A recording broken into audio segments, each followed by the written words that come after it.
So Lucy is cutting some string for a project. She has a piece of string and she cuts it in half and then cuts that piece in half and that piece in half. When finished, how many pieces of string does she have? In order to know this, we need to know how many cuts she makes, because every cut is going to add one more piece of string than she had to begin with.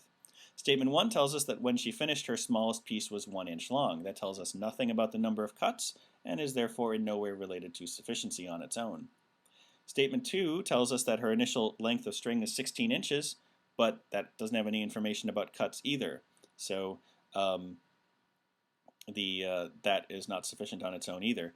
Between the two, we know then, we don't even have to do the math and do like the cuts. We know that we just start off with 16, cut that in half, cut that in half, cut that in half, cut that in half, and then cut that in half.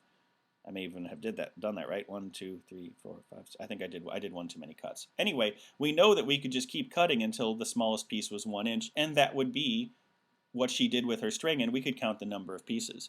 So the two statements together are sufficient. Answer choice C. Again, the goal is to stop as soon as you know, hey, I could figure it out from here, and then just resist the urge, stop there.